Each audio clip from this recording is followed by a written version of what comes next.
6, former President Gerald Ford gives a tour of his museum in Grand Rapids, Michigan. First, a tribute to black activist Kwame Ture. Wednesday, he was honored by Nation of Islam leader Louis Farrakhan, Washington, D.C. Mayor Marion Barry, Delegate Eleanor Holmes Norton, actor Wesley Snipes, and others. Mr. Ture was responsible for registering many black voters in the South during the 1960s when he was still known as Stokely Carmichael. He was also an organizer with the Student Nonviolent Coordinating Committee before he moved to Guinea and changed his name. This 2-hour event took place at the Marriott Wardman Park Hotel in Washington, D.C. Thank you. You know, one of the things that we've been accused of is not writing enough about our experiences. And there may be some of you in the audience that's not aware that Kwame is writing a book.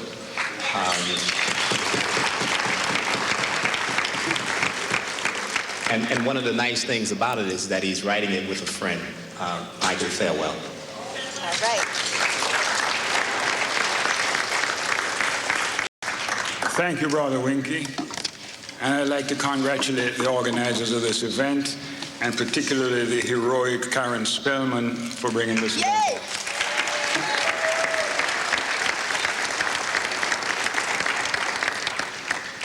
If this were, excuse me, Kwame, a truly African event, I would be obligated to call the praised names and strong names of every member of the high table individually, and all the high titles of rank, which would then use more time than has been allotted to me by Sister Judy.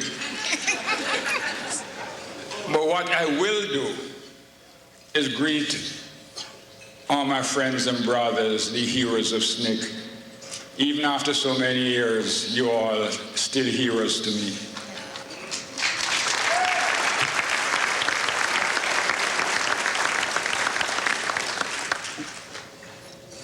My assignment, which I probably won't do, was to read a section from Kwame's book.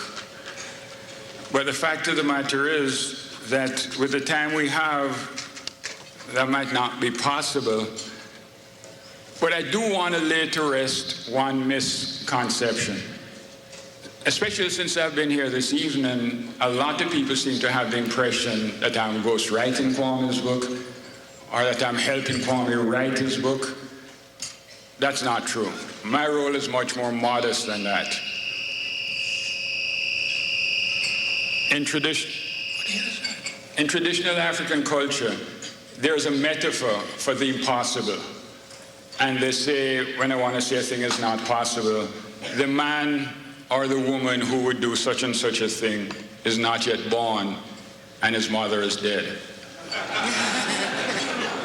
I don't want to kill my mother, but I will say that the man or woman who will put words into Kwame Ture's mouth or ideas into Kwame Ture's head is not yet born.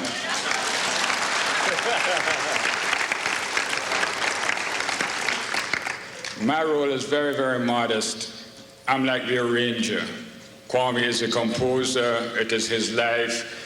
He gives the information to me, and I merely put it at the right places, sort of like the arranger in a composition that's written by somebody else. I'm simply giving it structure. It's an editorial function. The book is Kwame's. The life is Kwame's. The story is extraordinary. And on the good advice of my publisher, who is here tonight, Miss Maldo, she says, don't read from the book, Mike. Let them go to the bookstore and pay their money like everybody else. No, she didn't say that. But there is something else I wish to read to you. And it's a letter that I was asked to bring to Kwame Ture. It says, Kwame Ture, All African People's Revolutionary Party. My dear brother, my wife Christy and I wish you to know that we would have been happy and honored to be present among your friends and admirers in Washington this evening. That was not physically possible, but you can believe that our admiration, our respect, and our love are with you.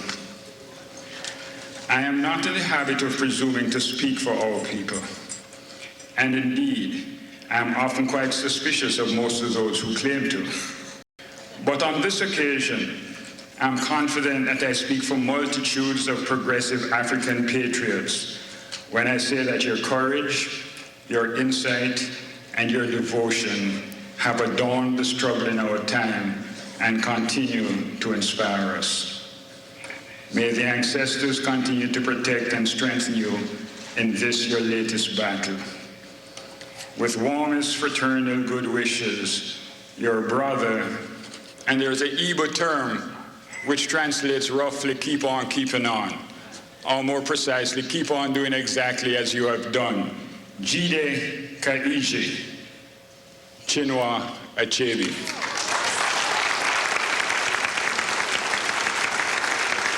And that was accompanied by a contribution which I give to Winky right now.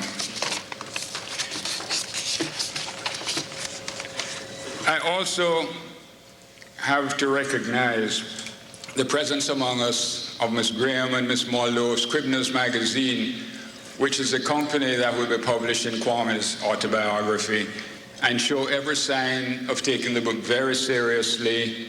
They are present at this very event, and I think intend to do everything they can to see that it's a major American document. And with them at table number 3 is Ms. Frances Golden, who was Kwame's agent in the negotiation of this book contract, but who is also the agent of Mumia Abu Jamal, and brings this meet.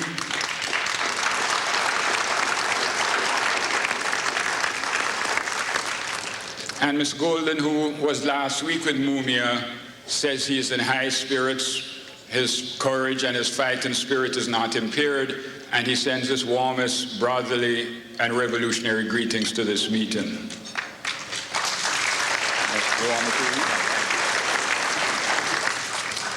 And having consulted my elders and betters, you will have to go to the bookstore if you want to read from Kwame's book. The one thing I will say prior to leaving is that to ask anybody from SNCC, particularly anybody close to Kwame, to be confronted with an open microphone, a captive audience, and to speak for 4 minutes is a provocation and an invitation to bogart the mic. But they know that Mike Thurwell is disciplined and would not do that. And so I was sent here to set a good example, right, which I have done. All right.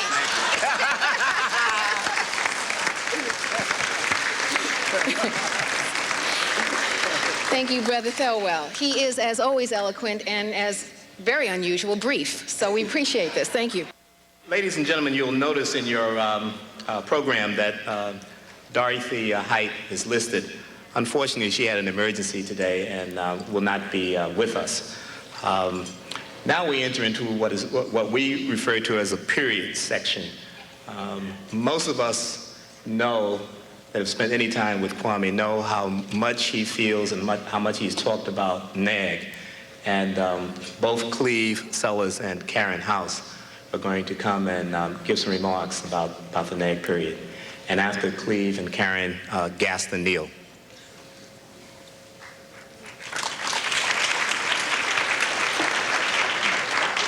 Good evening. Good evening. Good evening. Good evening.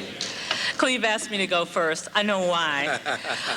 Because as I started reflecting about our time at Howard, I realized I came before Cleve, I came before Mike Thurwell, I came before Kwame.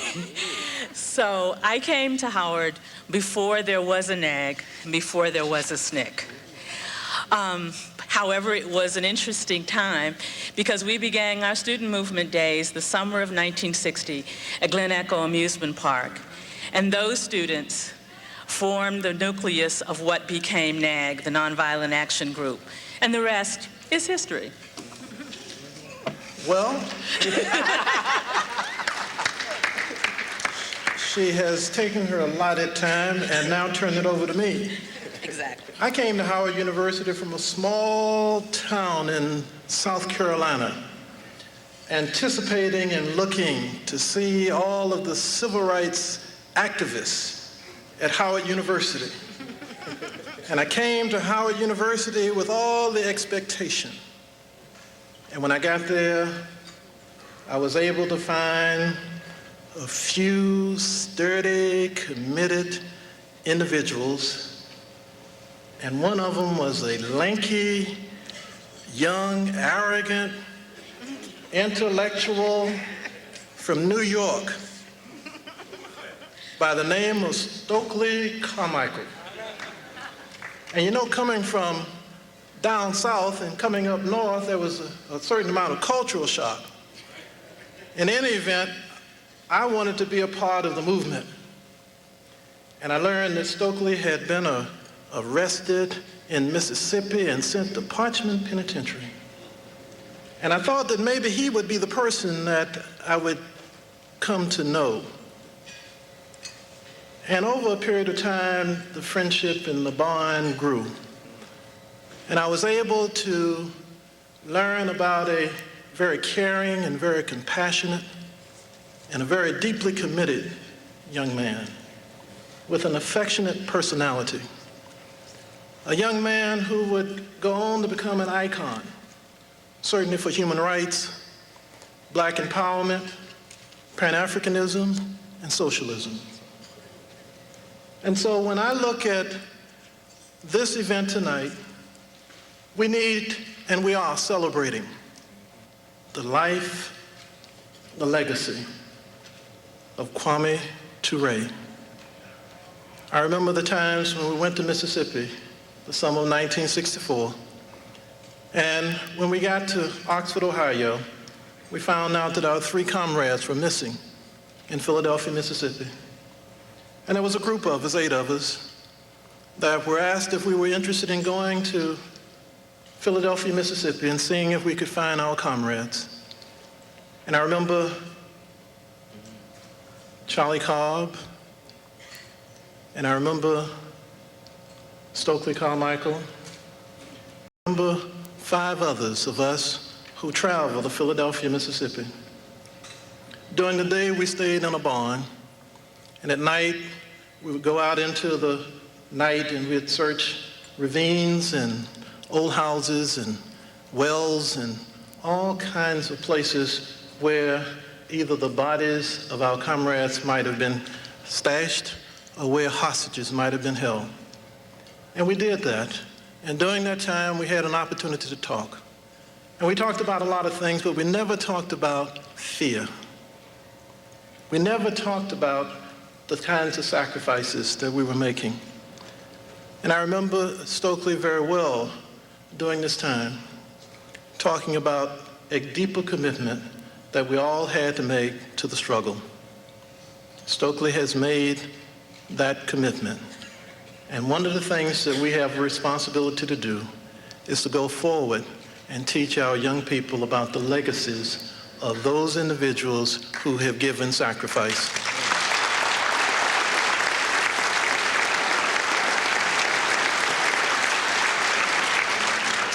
Now, there's one other thing I would like to get straight since I'm sitting on the dais, and that is that I was a field secretary. I was not one of the leaders. And field secretaries mostly were in obscurity, okay? But we worked hard. And I do want to thank the committee that pulled this together. It's so important for us to have these kinds of tributes and to give those of us who have made the great sacrifices our roses before we have gone over to the other side. In closing, I would like to have a young lady who was named by Stokely Carmichael, Nosiswe, and she is my daughter, and she is presenting flowers. She is presenting roses to Kwame Ture for all of us.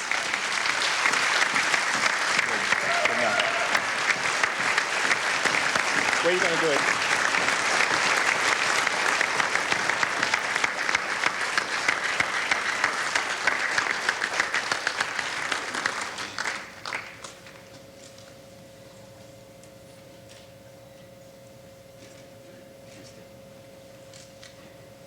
Okay, ladies and gentlemen, I think Judy has kind of said it in terms of the cultural importance of our community. And there's one such individual that stands out, particularly in the North, particularly here in Washington, D.C., and that's Gaston Neal. Gaston.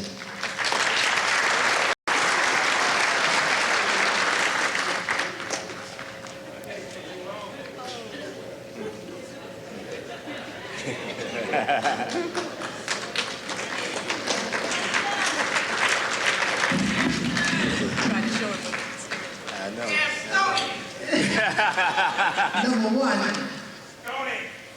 my brother. See both of y'all sitting there. You see that whole dais up there. You see all the strong African women, men who struggle. Give it up. Give it up.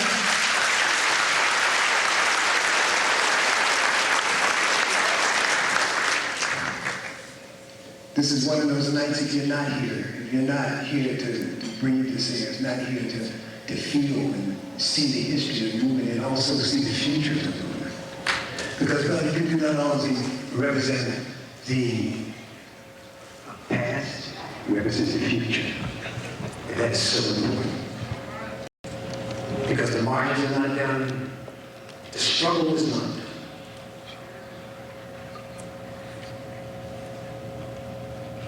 And we will be here to struggle. And years go by until there is a victory, until there's something that we can call a victory. Which is an economic freedom, freedom of the land, and freedom of politics. We have that. I am a poet. And that's what they brought me here for. Yes. Now, brother, I pick out some things that I felt that represented where we come from, where we're going, what the history is.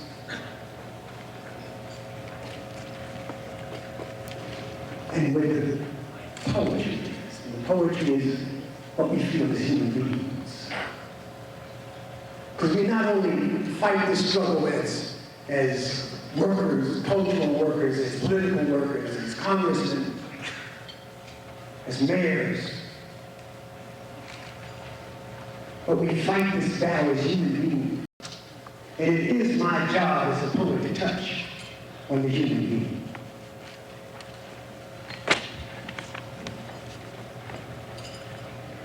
The personal job. The seed of my day begins as the torturous night ends, and the common bird's great shrill interrupts the flushing of a morning pea. And it is eyes of a dog, the soft eyes locked in too long in some cramped yard, with the Dutch of his ass clutching violently the soft of somebody's warm. And I regard this day as every loser would, and I need a God, a black God to give me the insidious strength, the calm softness, the waylaid fear. And as the morning seed grows, the blue of the sky mingles with the twisted black features of winter trees, and silence loses its clutches on a beginning day. And I sit here aware of the pain and urgency that I must attain discipline. That I must attain discipline for brotherhood and unity. Softly say it now, brothers. Softly say it now. Down in the soul, discipline. Say it, brothers. Say it, so brothers. Say it. Discipline.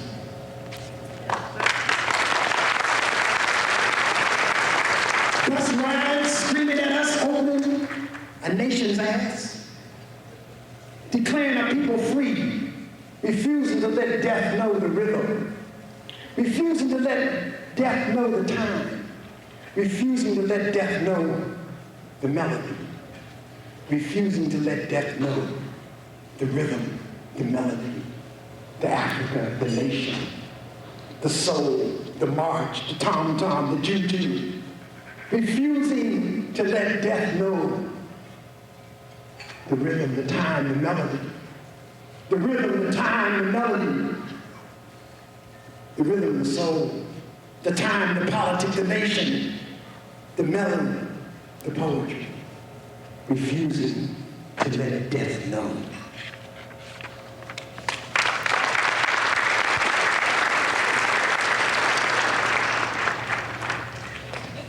This was to a sister that was known to all of us that worked in the movement.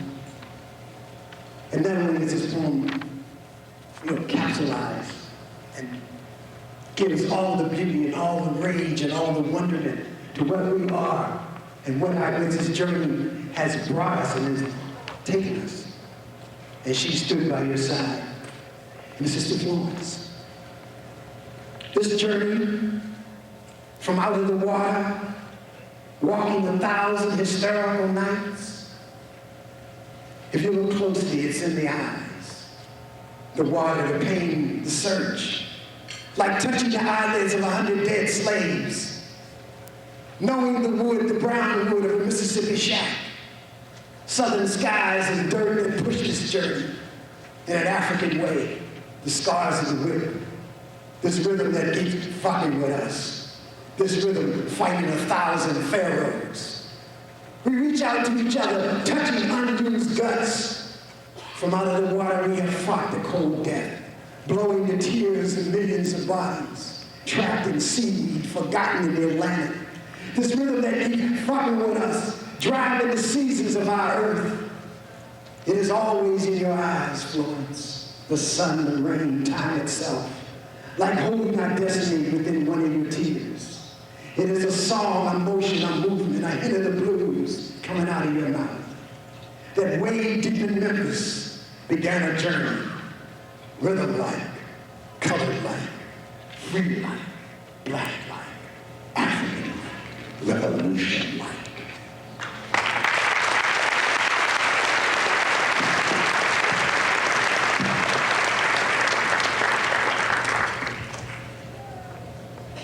We fought for the war. We fought about the war. We marched about the war. We died about the war. Brother McDonald was one of those faces, those in the anger, the marches that drove us, the engine that drove us to save all those young lives out there. We weren't just talking about the politics. We were talking about living death. We weren't just talking about Vietnamese lives, we were talking about young American lives who had died needlessly for a dream that was not dreamt by us. Billy McDonald was one of those folks. Billy McDonald was the best kid in the projects. Billy McDonald helped old ladies. Billy McDonald had a pretty mother who had a great job downtown. Billy McDonald brushed his teeth after every meal. Billy McDonald studied his homework, made good grades, ran track, played football. Billy McDonald studied his homework, made good grades, ran track, played football, played baseball, was popular with everybody. Billy McDonald even made love in the back of a car. Billy McDonald was the best. Billy McDonald became a captain in the Army. One day, Billy McDonald was shot down trying to blow up yellow men and their families. And now Billy McDonald's name is on the wall where people come and get tracings on brown paper.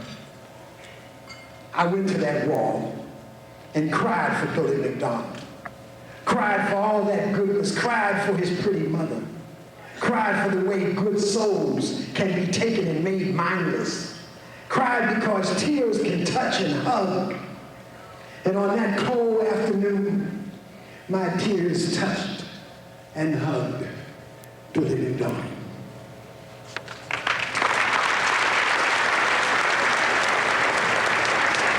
And at last,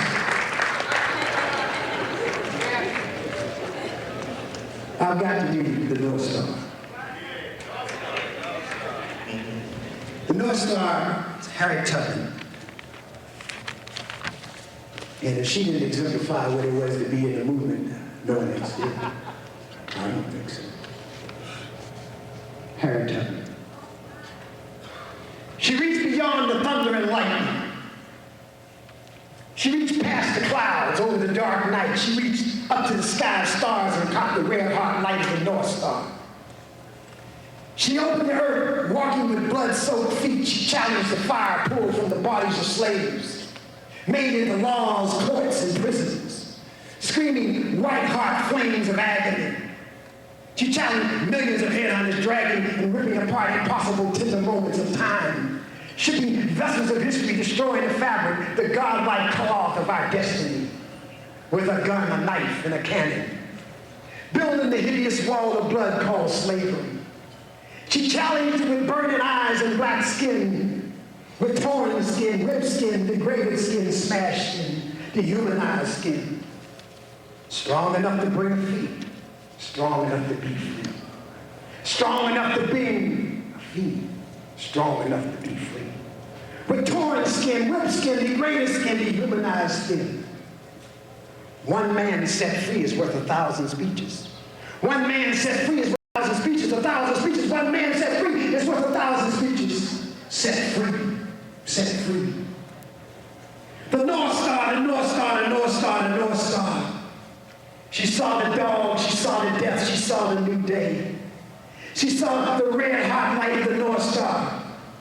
She heard the song, she sang the song, she was the song. Go down, go down, go down, Moses. Go down, go down, go down. Go down, let my, go down, go down, go down, let my people go. Break down the walls of blood. Break down the walls of blood and tell old Pharaoh. Break down the walls of blood, tell old Pharaoh. Break down the walls of blood. Take the hands of the children with the North Star and let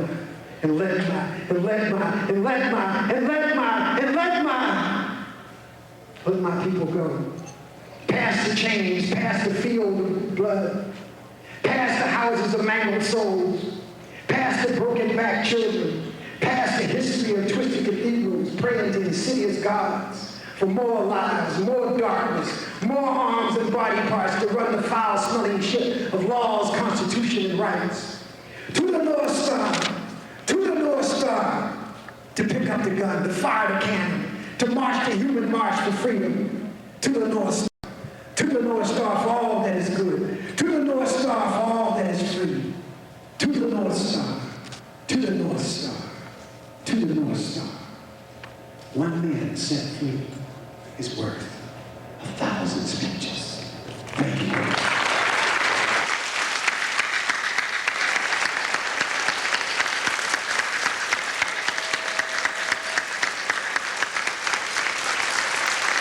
Gaston Neal. Thank you, Gaston. This evening, I wanted Karen Spellman to share with us a number of things that are taking place, and she's so busy trying to keep this thing going. I'm going to make an attempt, and it's going to be a very brief attempt. I understand there are at least 5 camera crews here that's recording this event. C-SPAN is doing it, I believe, live. I understand that Wesley Snipes is here also recording this event. There's a VHS that is taking place. Kwame also has a website. So it's possible that this is being seen throughout the world at this particular point in time.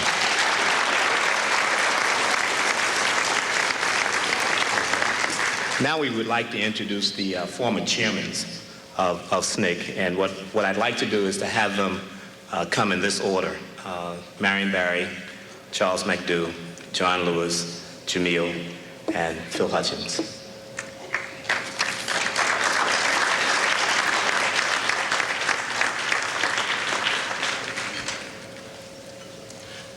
Good evening again, my brothers and sisters. Assalamu alaikum. First of all, let me thank God for allowing me to live to see this evening and giving me the privilege of being a part of this program.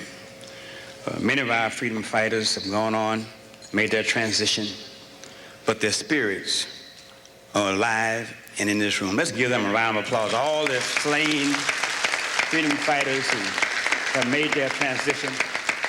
I want to thank them, the Fannie Lou Hamers and the Herbert Lees and Viola Lusso and others who made the transition. And also, I brought my son, who's 17 years of age. I wanted him to see some real live freedom fighters. Because what has happened, we've not done enough to let our young know the struggles that we've gone through.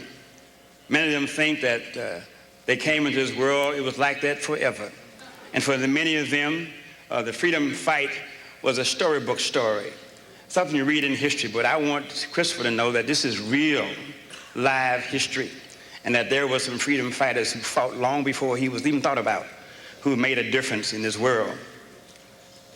I'm not going to be very, very long. Some 38 years ago, 4 young men in Greensboro, North Carolina, sat down so we could stand up.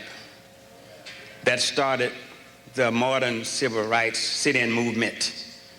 I was a graduate student at Fisk University, going about my business, trying to get my chemistry work done. And the movement came to Nashville, Tennessee. There was Diane Nash and James Bevel, Bernard Lafayette, and others who moved the movement in Nashville. On April 15, 1960, Dr. King sent out a movement memo to come to Raleigh, North Carolina, Shaw University, and students from all over the Southland, from Louisiana, Georgia, and Alabama, and South Carolina, and North Carolina, and Tennessee, and Florida, all except Mississippi. Somehow or another, Mississippi was so closed that we didn't have anybody there that April 15th that I can recall from Mississippi. We all debated with each other as to what should be the direction of the movement. And the mother of the movement, Ella Baker, said, "You young people ought to stand on your own." Dr. King had wanted us to become part of SCLC, the youth movement. We said, no, we're going to stand on our own because we have a direction that we have to go.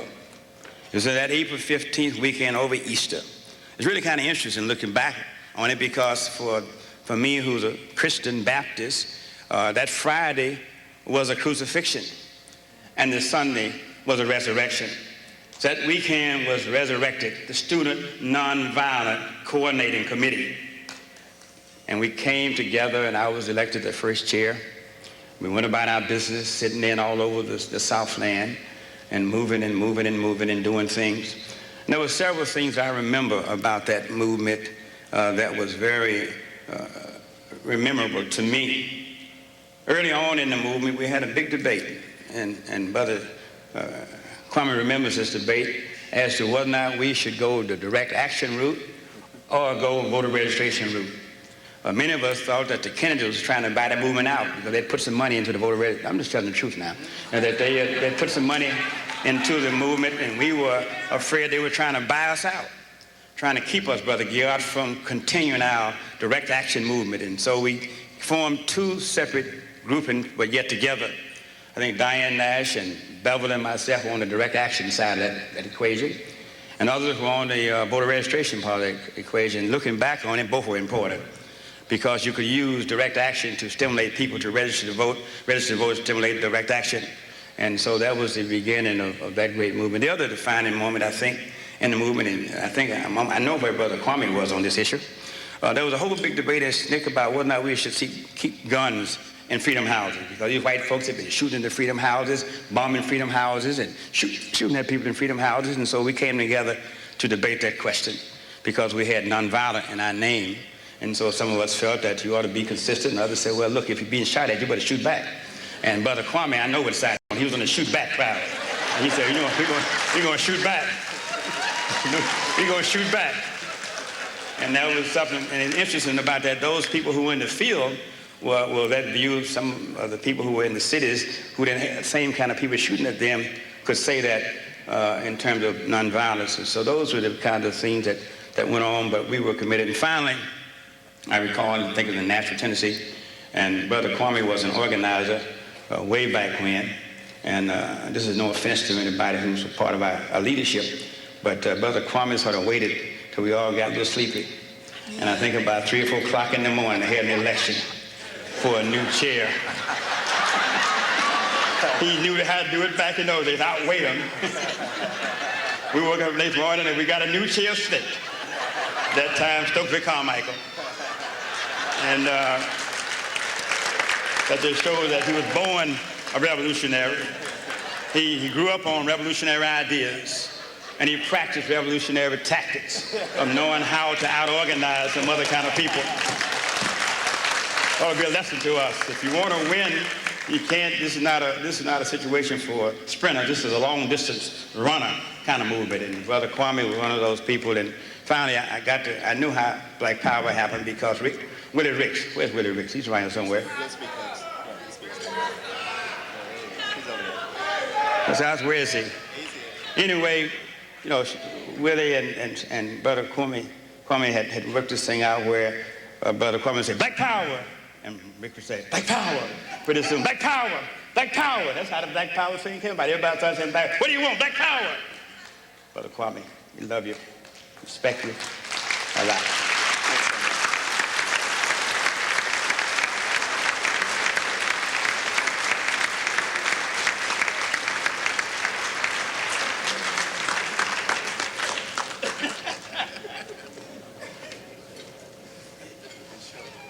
I was in on those debates, and when we talked about whether or not we'd have voting or direct action, we decided we had a small 2-room office on Sweet Auburn. We decided we'd have on one door the direct action people, most of whom were from Nashville and were devoted totally to the ideas of nonviolence and felt that being involved in politics corrupts you.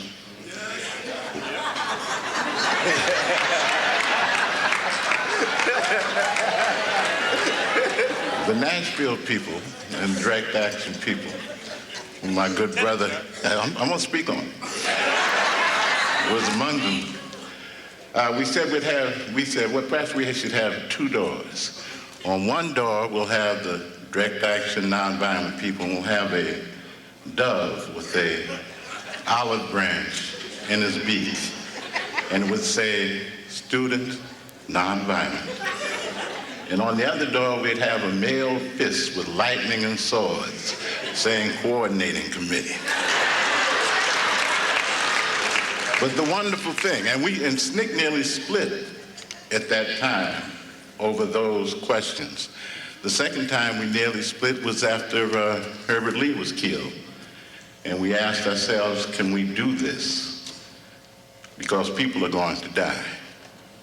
We said that we had to do it in order to stop people from dying.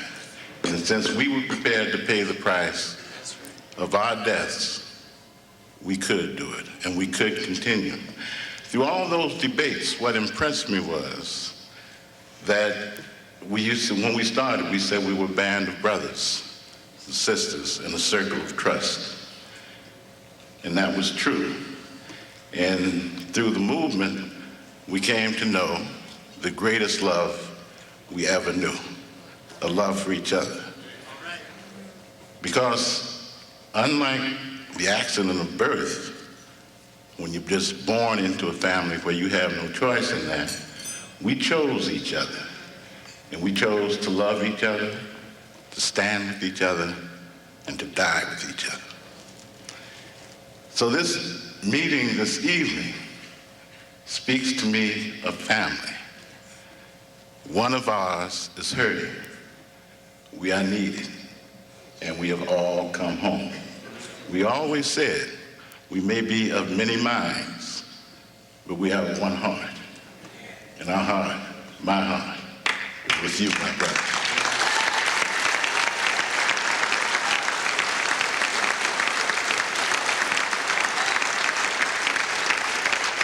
We would give kidneys, we'd give blood.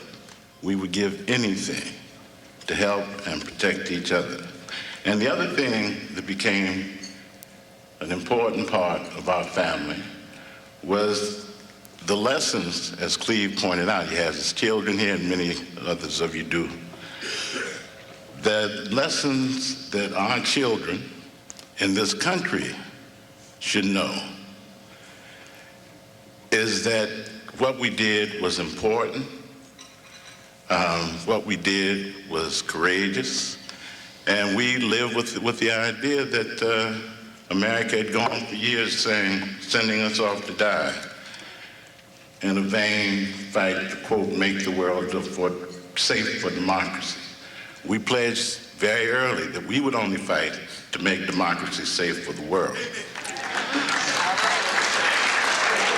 And the last thing we said is, in order to do this, we have to tell our stories. That is the way to keep the movement alive, to tell the stories of our comrades who have gone and those who struggled.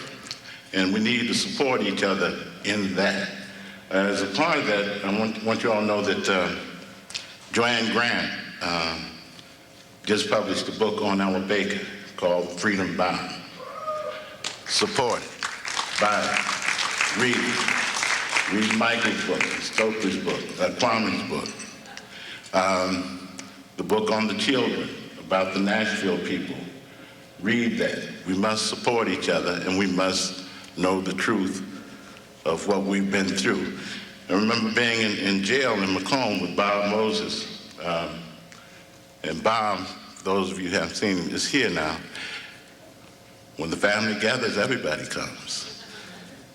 And we talked about the only way that we could make our lives meaningful was that the world knew our story.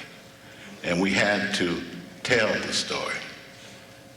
Continue that obligation.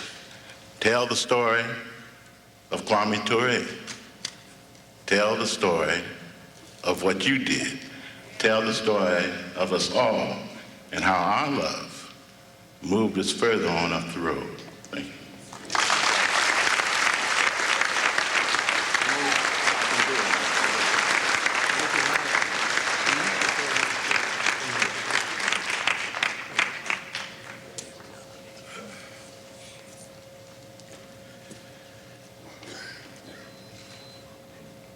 Stokely, Kwame, Ture, my friend, my brother, my colleague, Mr. Chairman,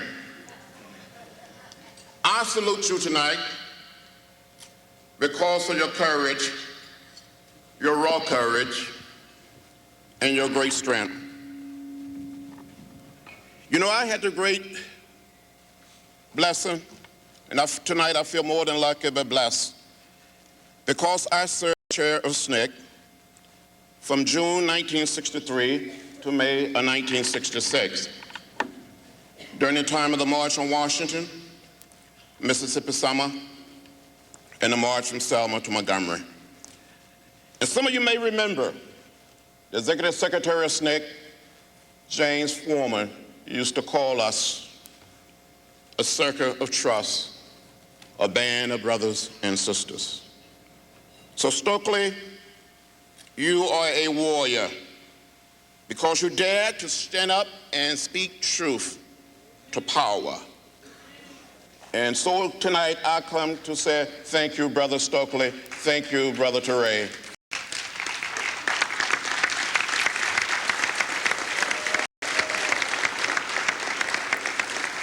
As a participant in the movement, I spent time with you in Atlanta, in Mississippi, in Alabama, in Cambridge, Maryland.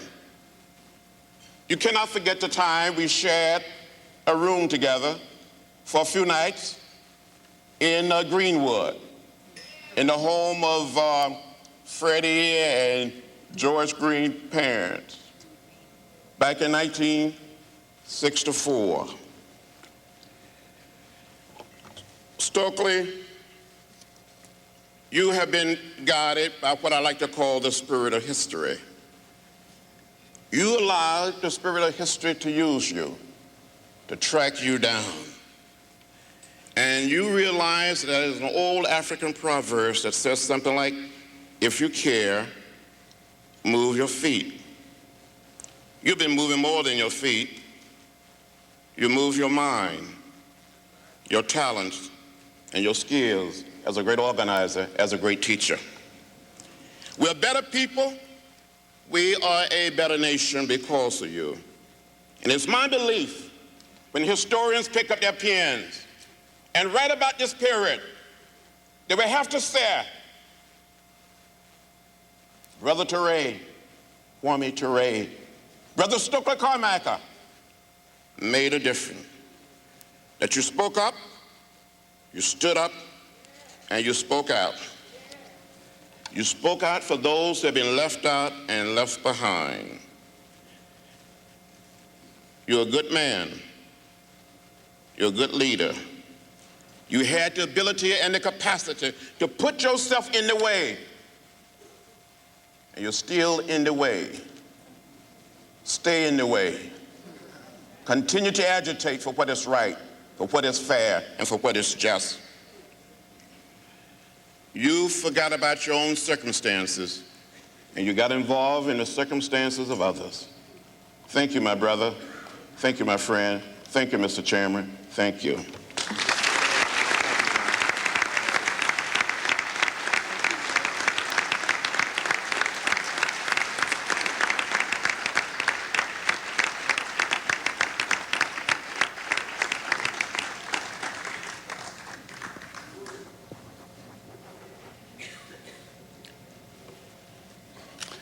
أعوذ بالله من الشيطان الرجيم بسم الله الرحمن الرحيم الحمد لله رب العالمين. All praise is due to Allah, who has created man and has not left him, but indeed has given him guidance as to that which is liked by the Creator. And he has commanded upon man struggle with consciousness and awareness in his behalf.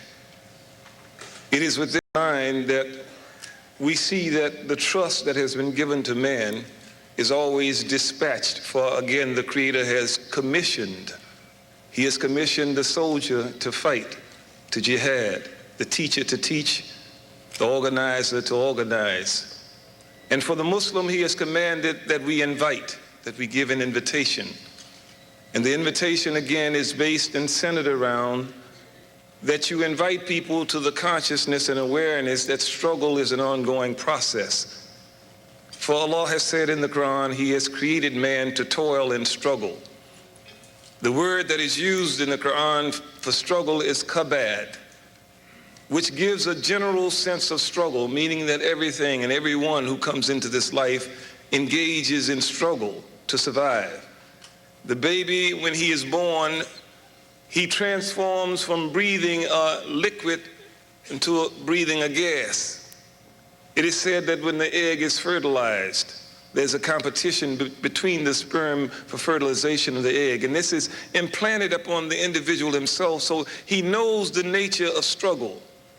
But then Allah in the Quran commands a higher level of struggle, for He says into jihad, fi sabilillah, to struggle with an awareness and a consciousness. And so it is that kind of struggle that distinguishes the people, those people whose commitment allows them to honor the trust, to become conscious and aware, and to struggle in a manner in which they first deal with themselves, and then that which emanates from dealing with yourself begins to involve the environment. That is the social context of struggle. And it is a struggle that is the higher form of struggle. So there is a sense of commitment that we make as individuals, and we ask the Creator with consciousness to guide our heart and to guide our tongue. We seek refuge in Him from misleading and from being misled, from betraying and being betrayed into ignorance by others. And on the basis of this commitment, we are able to distinguish those people who have made similar kinds of commitments. For indeed, in struggle and war, there's a kind of camaraderie that is forged in war, in the heat of war. So therefore, the communications are shortened between those people who struggle on that level. I don't need to come and tell you a whole lot about Kwame. It is evident For Allah has allowed him to struggle in a manner that is clear to the people. Blessed are those who struggle. Oppression is worse than the grave. He said it is better to live and fight for a noble cause than to live and die a slave. And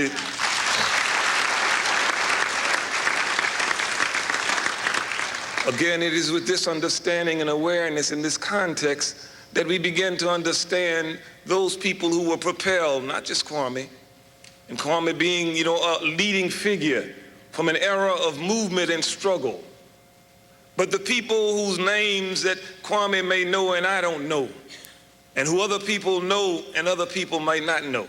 It is that sense of struggle that Kwame has committed himself to, not that as we come forward and give applause or that we say things kind about him. Because with myself and Kwame, there are certain things that we can say in the shortest of forms that has a deep meaning. Because again, we have similar experiences in struggle. But we do extend an invitation to Kwame and to all creation that there is a level of commitment and consciousness that you have to make in struggle to be able to be successful, to take it from one level to another. How do we bring about good people? Again, when we look at ourselves in the context of the 60s, we see one of the major shortcomings was that we were emulating the people that we were fighting against. Our morals and our ethics were the morals and ethics that were taught by the people who we fought against.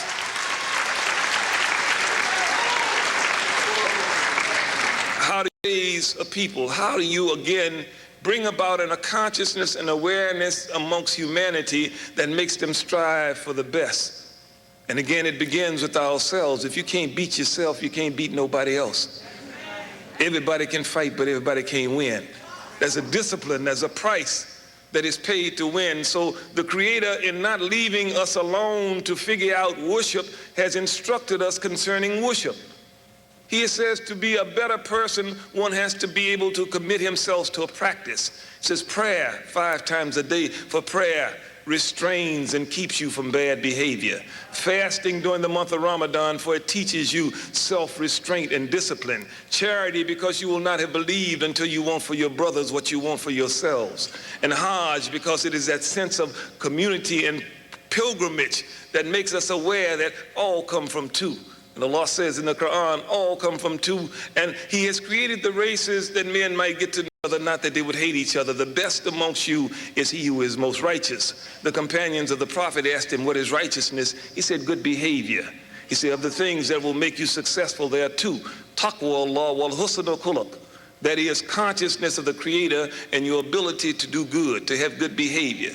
It is this sense of struggle that we left the 60s with, and we continue with an awareness that struggle has not stopped. It didn't begin in the 50s and end in the 70s. If our analysis of struggle is that it began in the 50s and ended in the 70s, then there is a total failure of closure on the part of our struggle that we are involved in. Again, no, the movement sense of struggle, which has always visited struggle. They say that the anti-slavery movement, Marcus Garvey's movement, the Black Power movement, Civil Rights movement, they come and they go. But the struggle is continuous until Allah subhanahu wa ta'ala has righted the wrong that has come about. Again, may Allah be pleased with the effort that has been put forth by all of the people who have struggled here. And again with Kwame, that he knows that Allah subhanahu wa ta'ala has raised him and that Allah has commanded in terms of a higher level of struggle from him. And that Allah will allow him to understand the importance in this life of making the declaration concerning that which is truth.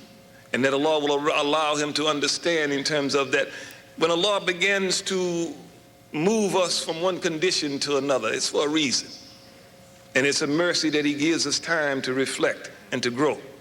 So again, we ask Allah for a look that is merciful, a knowledge that is useful, a heart that is enlightened, a tongue that is truthful, an intellect that is unerring, a countenance that is pleasing to Allah. And may Allah give us success in this life and in the hereafter. May He raise us in the company of the righteous. May Allah allow the invitation that has been given to be accepted. Assalamu alaikum.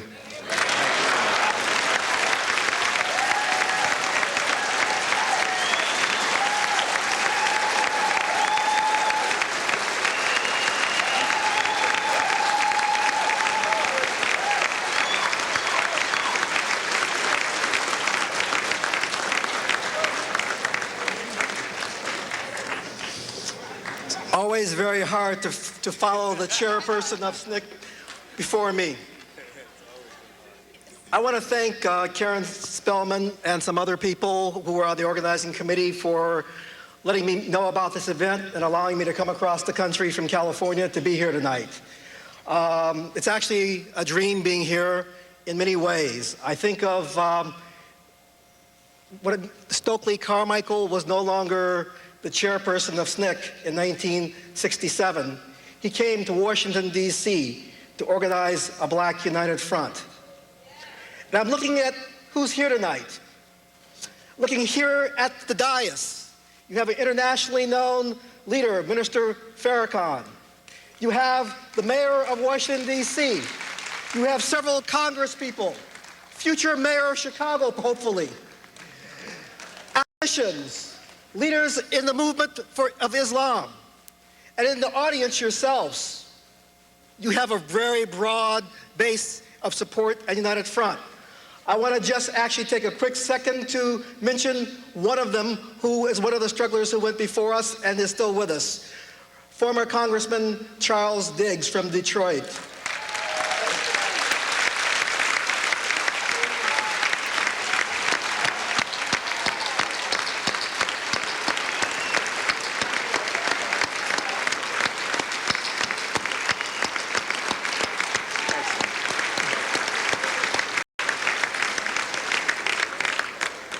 So the Black United Front is not something that is over, that is historical, that is something of 1967.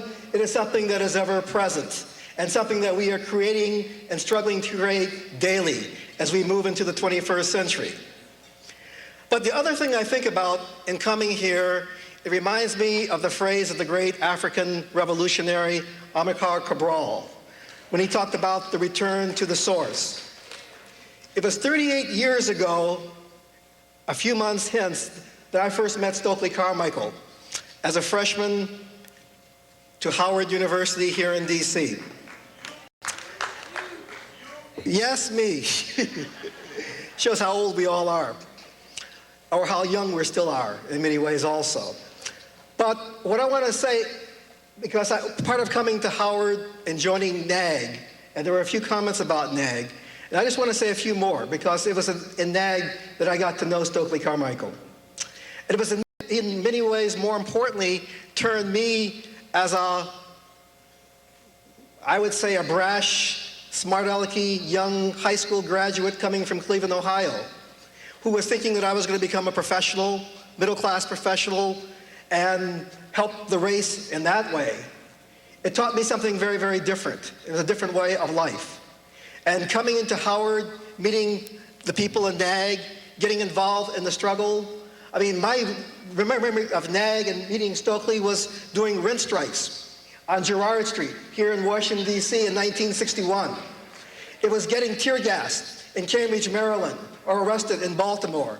Freedom riding on Route 40. Food and clothing drives for the people of Mississippi and Alabama. That's how I changed my idea of what it was to be a political person. I was always interested in politics, but the question that politics should be about principles. It should be about helping people. It should be about working with people at the bottom and beginning to come up with new definitions of who was qualified to lead in this society. I learned that from NAG and from SNCC, sitting with people like Fannie Lou Hamer, John Buffington, and many other people all over the South, and also in parts of the ghettos of the North, where I used to work in Newark, New Jersey during the 60s. SNCC provided that whole opening, and Stokely was always a very key part of that. Because Stokely was one of those people who got in your face. And Stokely was a person who not only had that intellectual brilliance, I mean, we all knew that he majored in philosophy and could talk that talk, but he also believed in putting his body on the line. Right now, let's go do it. I found that combination totally unbeatable. It changed my whole life. And it also put a vision of what political practice should be all about. Both the mind, the intellect, and the body. Putting your body on the line in the struggle. And Stokely was always there. And Stokely was there as a very much clear personality for me as a model of what a black man should be about. And that, to me, was what I learned through Black Power. I mean, whoever in this audience ever had an argument with Stokely Carmichael? Raise your hands. Whoever disagreed with Stokely Carmichael? Whoever was entreated by his ability to be crystal clear on all the great political points? Whoever rode a car with Stokely Carmichael or had a long bull session all night and a party afterwards and went to jail with Stokely Carmichael? That was a whole education in itself. A real American education in the best sense of that word. And so when I think about all those things, what's most important of why we are here tonight, in many ways, is what Chuck McDew said. And Stokely, we're here because we love you. Some of us may or may not have political differences with you today, but that's not the most important thing tonight. We're here because of the struggle, the example that you have done for all your life. And for black people, for people of other colors, Native Americans, Latinos, a man who has upheld the importance of the Cuban Revolution, past and present, and also a person who has given his all to the struggle. But finally, we are here because Stokely Kwame Ture has made our own lives more useful, more rich. He has given us a sense of how to live and struggle and persevere. And we are better people for that. And so I'm going to end with a really quick poem. It's by the Chilean revolutionary poet Pablo Neruda. And this is my own interpretation, so you purists out there, don't quote me directly on this.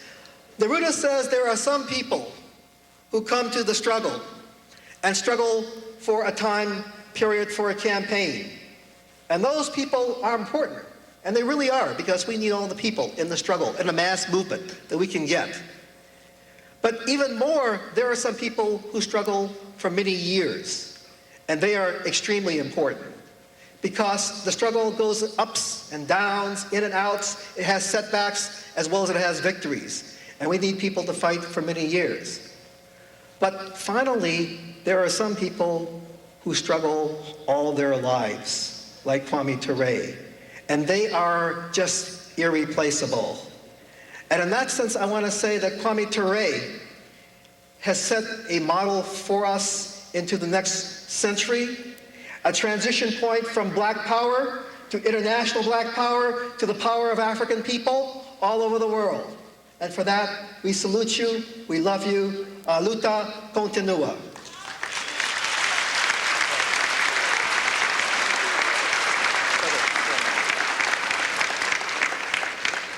Brother Ture, Kwame Ture, when I spoke earlier, I forgot to do something. I want to present a check tonight to the Kwame Ture's testimony for $1,000.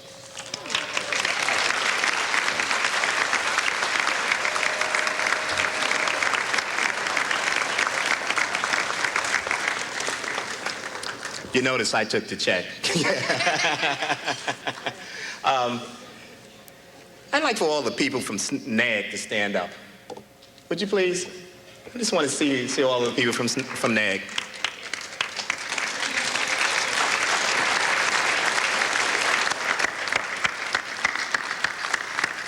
Thank you very much. I'd like all the children from SNCC to stand up. I know my daughter is over there. All the children from SNCC. All the children from SNCC, please stand up.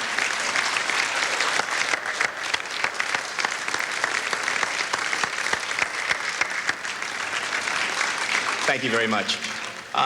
Not very long ago, I was commenting to Doreen, Kwame, a cousin, about the fact that he has such an enormous capacity to remember events. And Doreen said, well, he takes it after his mother. I'd like to introduce you to his mother, Mrs. Carmichael.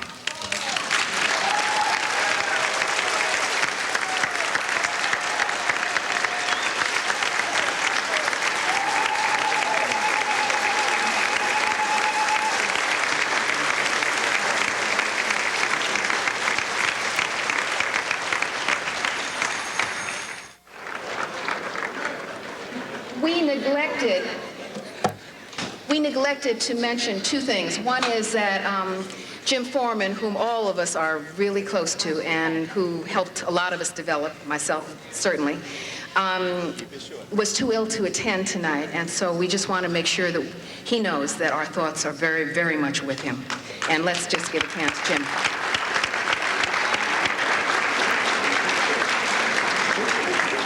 The other thing we neglected to do was to give time, and this will be 1 to 2 minutes for the ambassador, Ambassador Mustafa Nganyi from Tanzania, who has honored us with his presence and will bring words of greeting. And then following him, Sandra Honore, who is representing Trinidad and Tobago, and she will follow the ambassador. So Ambassador Nganyi, thank you.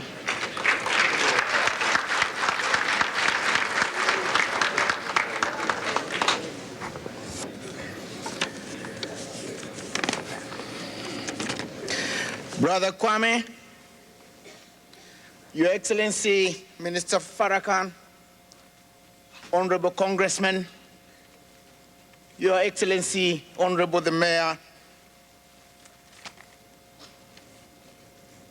Excellencies, civic leaders, distinguished guests, brothers and sisters.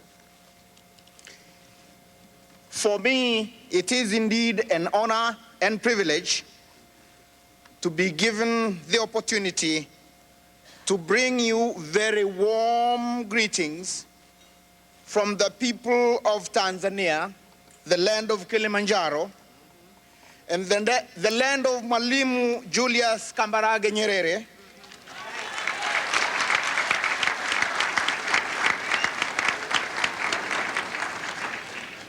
former chairman of the then frontline states of Southern Africa, and founding president of Tanzania. Brother Carmichael, I want you to know that the people of Tanzania remember your contribution in the struggle for self-determination and your struggle against racial discrimination here in the United States and in South Africa. They remember how you engaged the most powerful so that they could not have time to engage in Africa. You preoccupied them on this side,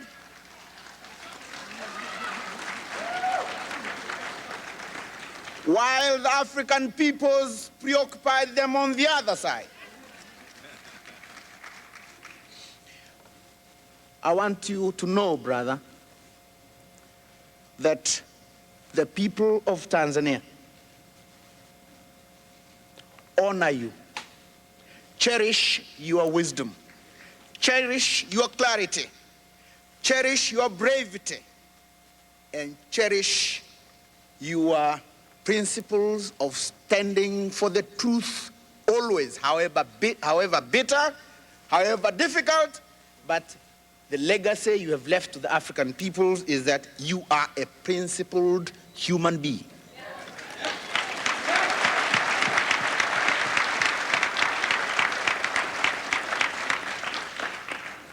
Yours has been an outstanding contribution to the struggle not only of the African American people in the United States, but to all the African peoples in the African continent.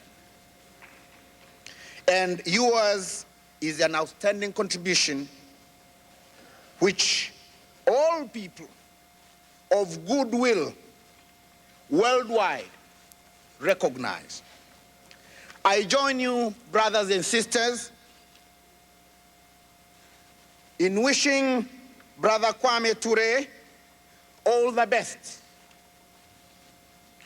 We wish you all the best, and we will try to follow the legacy that you have given us in the United States and the African peoples in the African continent. Thank you very much. God bless you. Thank you, and all the best.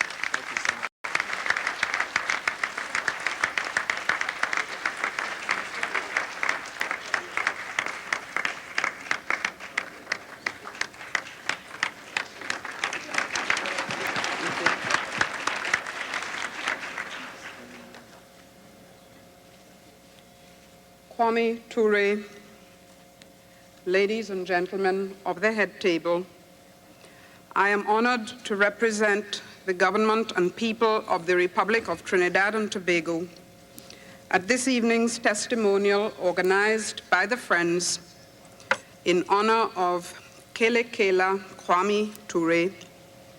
If I may address you also in Malinke as warrior, a native son of Trinidad and Tobago, of whom we are justly proud.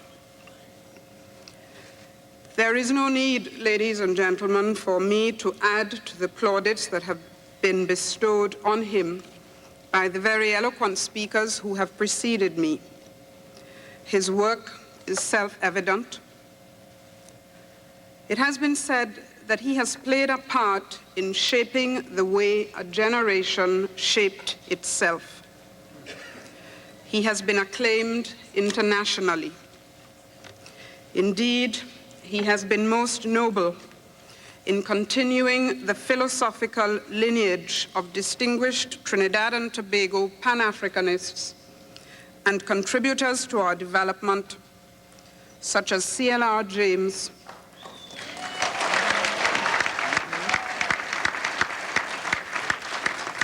George Padmore, and Henry Sylvester Williams. The honor being paid him this evening echoes, in a sense, that accorded him by Trinidad and Tobago during his visit there in 1996, on which occasion he was paid special respect by the government of Prime Minister Basdio Panday. He was also honored then by the Trinidad and Tobago Emancipation Support Committee, whose lecture series he inaugurated on that occasion. The Honorable Prime Minister has asked that his warmest greetings be conveyed to you this evening, sir, and has requested that I reiterate his government's desire, as expressed in 1996, to assist with your care. We salute the Friends of Kwame Ture for the initiative taken in organizing this event. As we pay tribute this evening to your work, your influence, and leadership throughout the diaspora, we commend your legacy to the youth of today and to their children of tomorrow. I thank you. Thank you.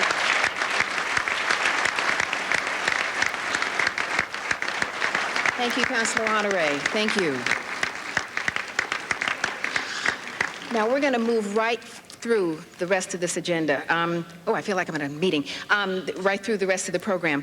Could I just have the world-famous Jamaican poet, Ture Baruka, just stand up so that we can acknowledge him? I don't know where he is. Where did he go? Okay. Yes. And just as an acknowledgement, thank you very much. Thank you. Thank you very much. All right. All right, thank you so much. He's just going to come and take a photo with her. Oh, okay.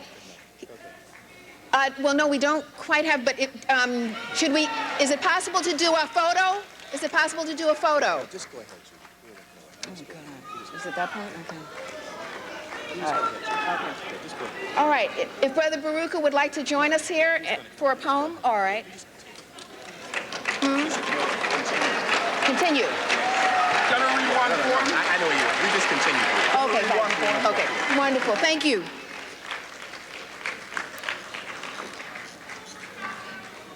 Brother Baruka was a special guest of Brother Kwame Ture. Thank you.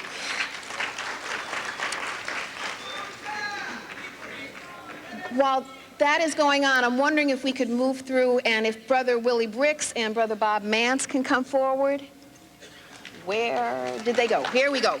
Brother Mance and Brother Willie Ricks. All right. And where'd Ricks go? Here we go. All right. Keep it short. Now, both of us are here. Here we go. No, we're going to come on over here. Okay. All right. Now. Black Power. All right, Black Power. All right. Let me just do the intros, and then they can get to their stuff, and then we can get to Kwame. Willie, some people saw Ricks in the video organizing around the concept of Black Power on the Meredith March. Ricks is so respected as an organizer that I think he could probably get the Klan and maybe even that dangerous fool, Ward Connerly, out in California, to picket in favor of affirmative action. Okay? That's Ricks. Bob Mance. Bob went into Lowndes, never left. He lives there with Joanne, who is another strong soldier from the Southwest Georgia movement. Black woman. Hello. And continues to organize there. Now, what I remember about it is looking at Eyes on the Prize, working on it, seeing the footage, and looking at the footage of Bloody Sunday, and seeing John and Hosea at the front of that march, and then right behind him, Bob, with his knapsack on his back, ready for whatever was coming next. That's right. So y'all got 2 minutes. I bring you greetings from Lowndes County, Alabama, the home of the Black Panther Party.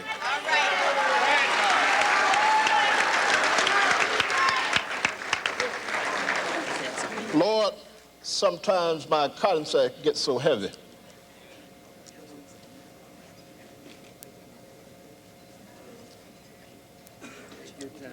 I came, Brother Kwame, to assure you that many of us have and will continue to keep our eyes on the prize, to realize that freedom is a constant struggle and that we will never turn back. Right.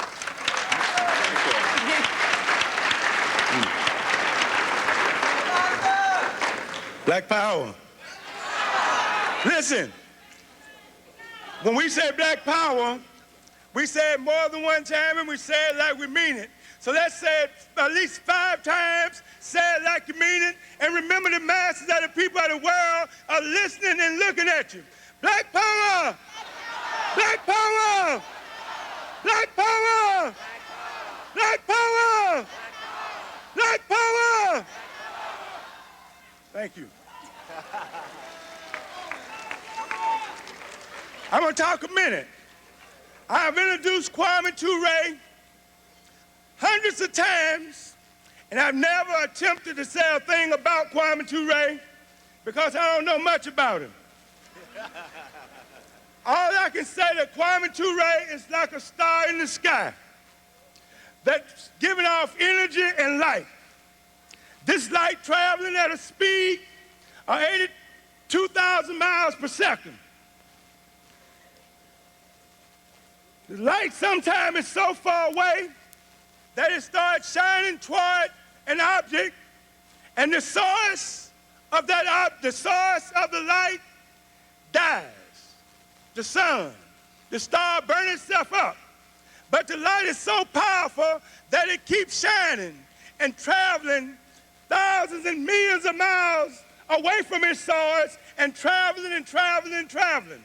And I say that to say that Kwame Ture is a beacon of light, that even when the source of that light is gone, Kwame Ture will shine for thousands and hundreds of years to come. Long live Kwame Ture.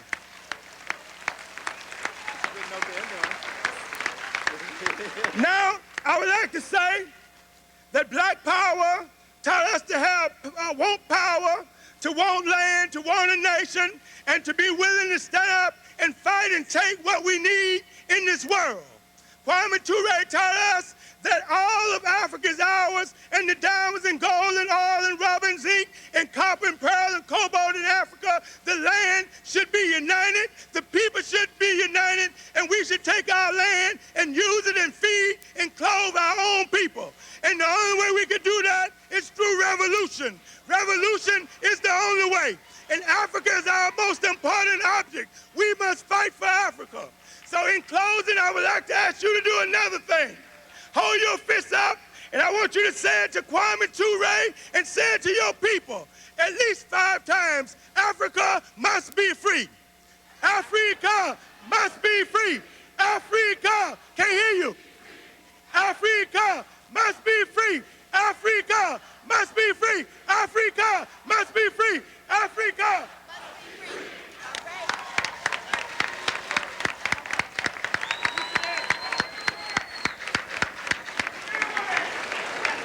Thank you, Willie. Thank you very much. Ladies and gentlemen, Muta Baruka.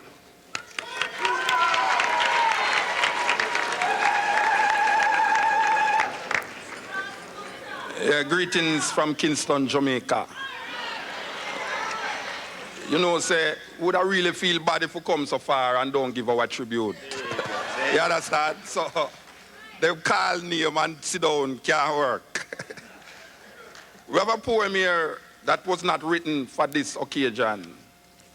And when I was a youth, most of these people that I see here influence a lot of youth in Jamaica. Maybe they don't know that. But I am one of the youth them that I never know that I would live to see the day that I come in the same room with so much of these black luminaries. I come in from Jamaica and I read so much books about these people.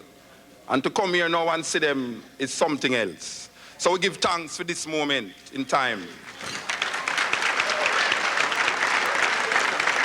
But you know, this is where it gets bitter now. This is where it gets bitter because if you come to Jamaica now and ask people about black leaders, apart from Marcus Garvey and who come from Jamaica, it's only two in my age group they will tell you about. They will tell you about Louis Farrakhan and Stokely Carmichael. Yes, that's the only two people know right now, apart from those who died, like Malcolm X and Martin Luther. This poem is bitter, but we're going to have to read it.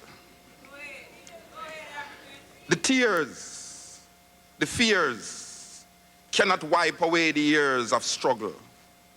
The words used, were you confused about black power? Marcus Garvey came, Malcolm came, so many came, yet things remain the same. Stokely remained, continued the years of struggle. Revolutionary words of entertainment. Revolutionaries sipping coffee and tea, explaining the struggle as it is supposed to be, while the Salvation Army is still leading the revolution. Revolutionaries caught in nostalgic ecstasy, having orgasms of what they did in the 60s, while black youths die, young mothers cry. Was the revolution just a dream or a black bourgeoisie scheme? Were you traveling through a maze, passing through a phase of time set, yet not seeing that you have become the oppressor, talking about the oppressors, oppressing the oppressed? Where are the oppressed? While Stokely remain, continue the years of struggle. Revolutionaries becoming the system they thought they had revolutionized, shouting black power. The hour passes by, living a lie, fine suits and tie, white women making you shy, you chill, losing the will to struggle. Stokely remain, still feeling the pain of the struggle. Revolutionaries, scratched by the paws of the panther, lost in the midst of capitalistic bliss, affirmation of their Africanness, yet Africa is in a mess. Stokely remain that Africa is the prize. Stokely realize the game is the same, but who can we blame but ourselves in the struggle? Money spent to integrate, who will choose to repatriate? Africa awaits its creators. Gunshots in the streets, echoing the need for revolutionary spirits to be rekindled. The youths declare, like a nightmare, black power without fear. Who care? They share this power through the crack and coke. This is no joke. A revolution is taking place right in your face. Not of your desire. Now you cannot stop the fire. You lit the fuse, then refuse to let it explode. Revolutionary words being digested with McDonald's nuggets, Whoppers, popcorns, ice cream in brightly lit buildings. Oppressors talking about oppressors oppressing the oppressed. Have you become the oppressor? another poem written, another song will be sung, another body will move to the rhythm of liberation, just another of the same, another poet trying to understand just what is your idea of a revolution, and Stokely remain, continuing the years of struggle.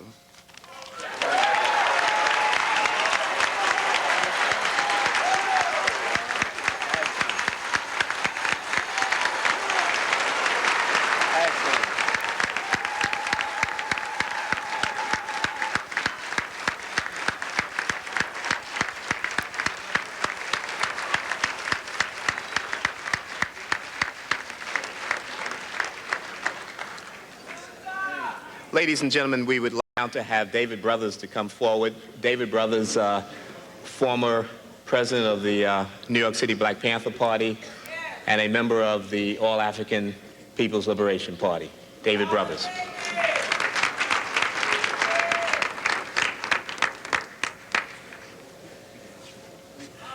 Thank you. Greetings, brothers and sisters, comrades and friends. My name is David Brothers. I'm an organizer and a member of the Central Committee of the All-African People's Revolutionary Party, the party of Kwame Nkrumah and Sekou Ture. Standing beside me is Sister Marina Koyate. She is a member of our Central Committee, also a representative of the All-African Revolutionary Union.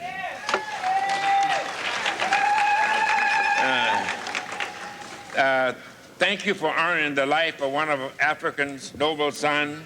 Kwame Ture is a Pan-Africanist of the Pan-Africanist movement. Pan-Africanism is an objective and not an ideology. This is the total liberation of Africa under scientific social government. This can be achieved. Africa can unite and use its resources for Africans and all humanity. Kwame Ture, in our opinion, has never wavered from this objective.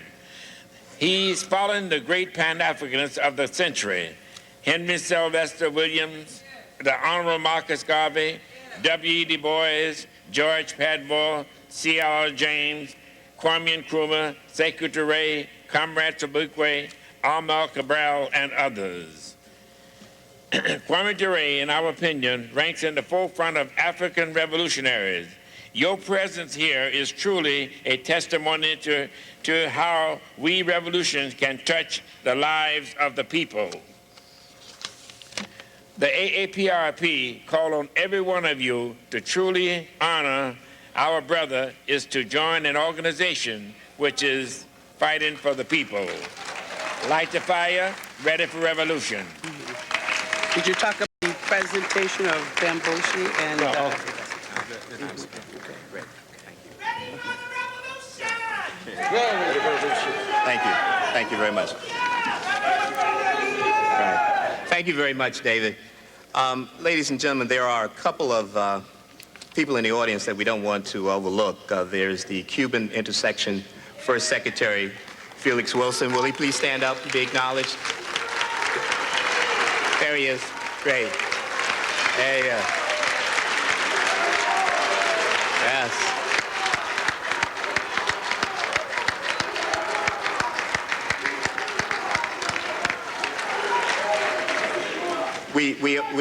We also have two representatives from the Vietnam News Agency. Will they please stand up and be acknowledged? Okay. Thank you very much. Ladies and gentlemen, some 30 years ago when Kwame and I were roommates, one of the things that we did every Sunday was we went to church. And one of the churches that we frequented was Reverend Walter Fauntleroy's. I would like to introduce him, former Congressman Walter Fauntleroy. Is he there?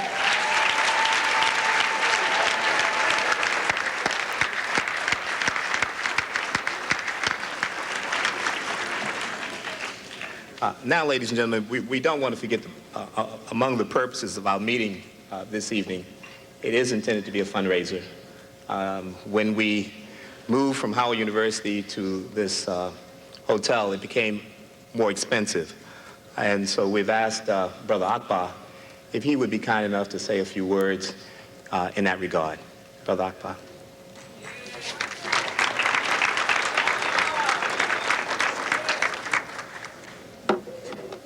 In the name of Allah, the Beneficent, the Merciful. Thank you, Bill. To the dais guest, and I want to make this short, but first of all, I'd like to say that we thank everyone for staying here.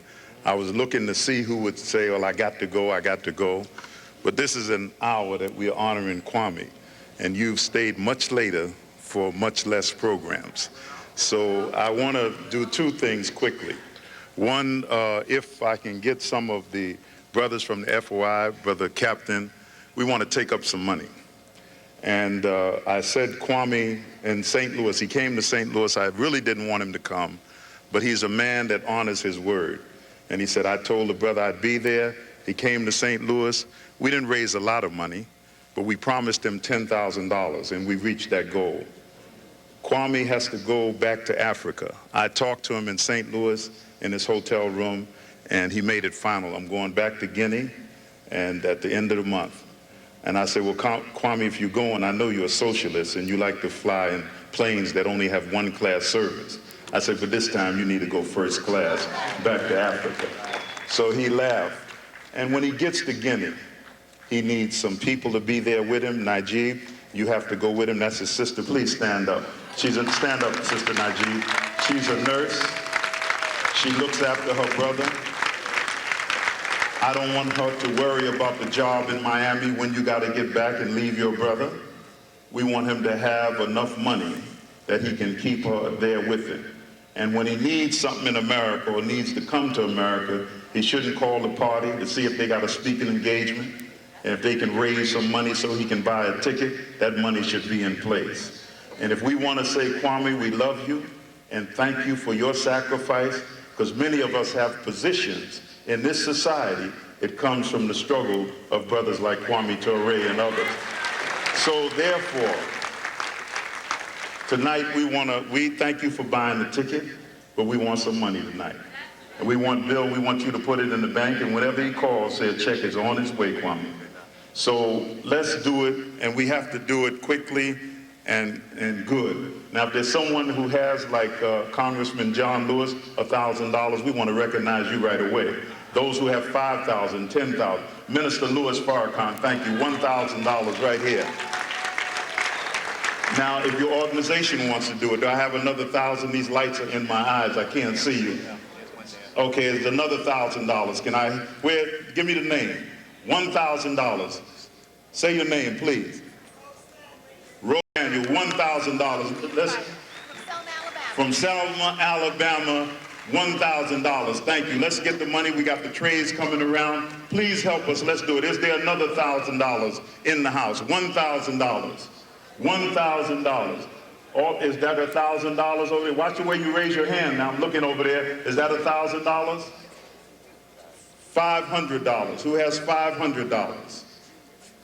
Make your checks payable to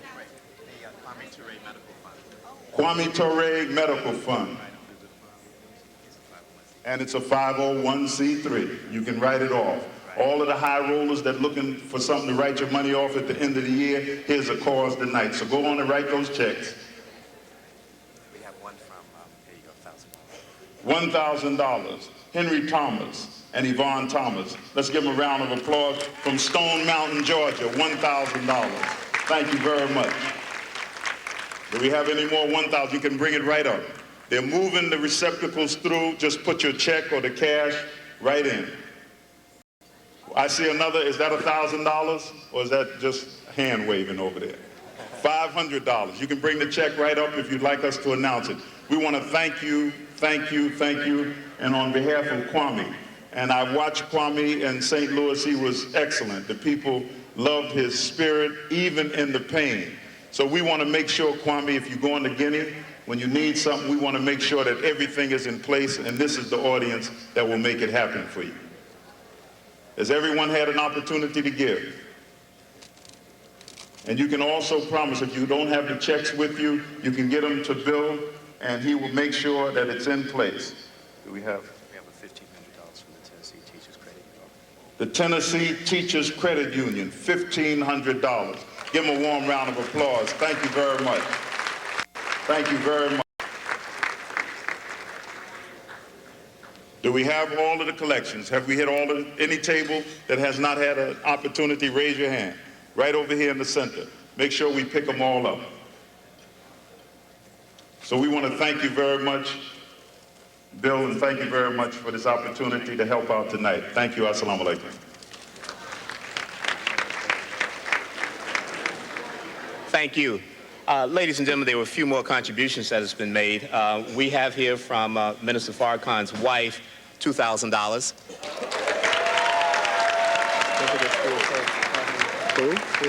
Right. We also got a fax communique in from the Steel Pulse in London, David Hines, $500. And we certainly don't want to go without thanking Doug Moore, who hosted the reception this evening. Doug, thank you very much. We also got a very fine contribution from Gwen Patton. Gwen, thank you. Okay. Now I would like to reintroduce the mayor of the District of Columbia.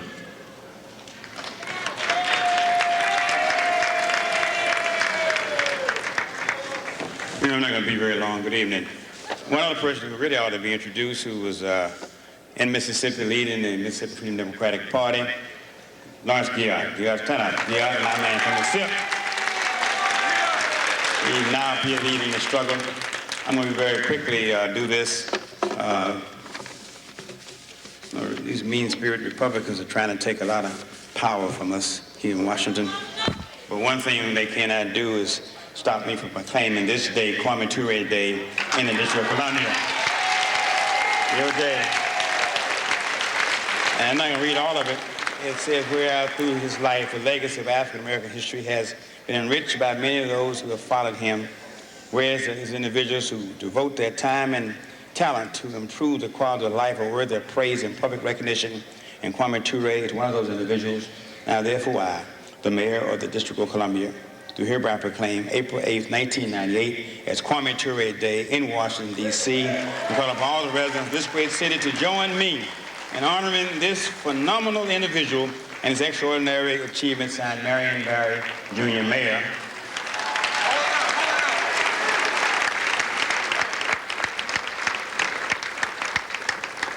And also I'd like to present to, I very rarely do this, only for very, very special people, present a key to the city to Kwame Ture. We don't have a lot of money, but we got a lot of spirit here for you. And as mayor of the District of Columbia, I'm honored to present the key to the city to Kwame Ture, symbolizing the bestowal of the public trust on an individual who serves all inspiration to us all. In ancient time, this token represented the key to the municipal gates and indicated that the recipient could forever be free to come and go, enjoy the hospitality that the city has to offer. Today, we, the residents of America's first city, Washington, D.C., are bestowing this honor on Kwame Ture in recognition of his outstanding contributions to civil rights and human rights international revolution. As an organizer for the Student Nonviolent Coordinating Committee, his crusade for justice on behalf of African-American people in America and in the world. Great pleasure that I, on behalf of the residents of our nation's capital, hereby present the key to the city to Kwame Ture, proclaim that it is entitled to all the rights and privileges therein. Again, signed, Marion Barry, Junior Mayor. I'm going to take it over to Kwame, give him the key and the proclamation. God bless you, Kwame.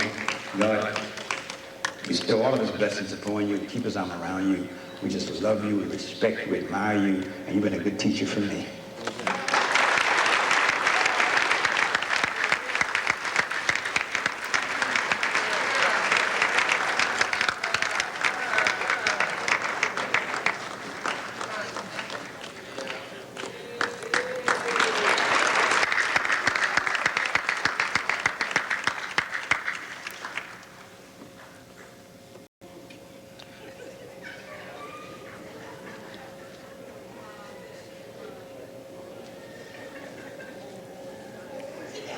Thank you, Marion.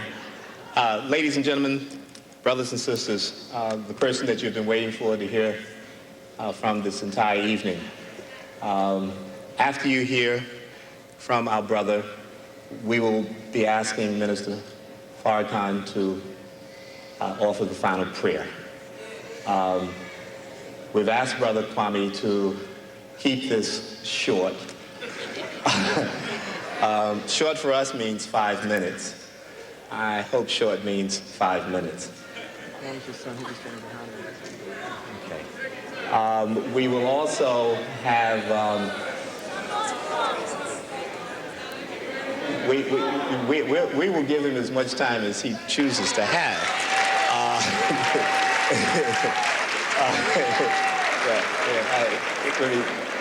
Kwame's a 2-ton elephant. I mean, what can I tell you? But it's late. It's been a long evening for him, and we want to be mindful of that as well. While Kwame is giving his remarks, his son will be with him, Boka. Kwame.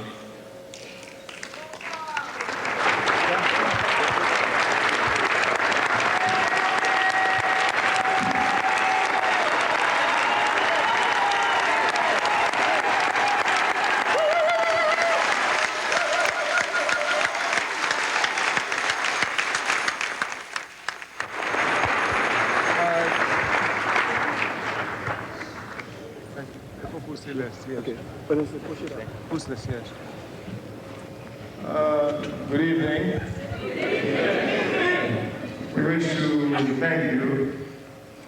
About 10 weeks ago, I came to the country from Africa, and Brother Umziligazi, that's now Winky, came to me and said, oh, you know, you're always running up and down. And I said, yes, what else is new, you know? He said, well, you know, we'd like to put something together for you in D.C. I said, oh, fine, thank you.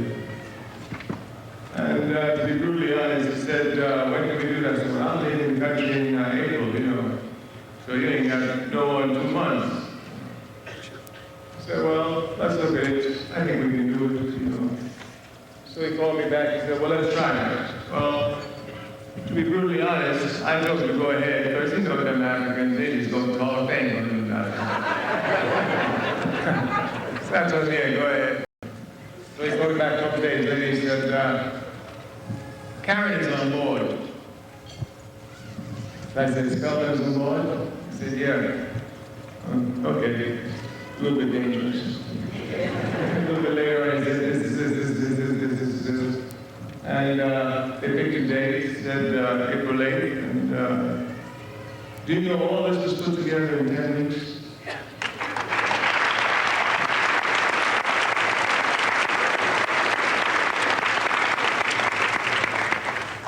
And you know, we had absolutely nothing to do with this.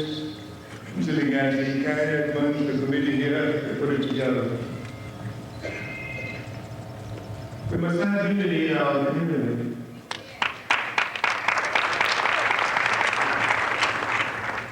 And we must learn to understand that we can have unity in the widest diversities. In St. Louis, a man there who is a brother who owns some hotels said he wanted to do a tribute. And the newspaper said, oh, well, here's this black capitalist coming to help this black socialist. What can they have in common?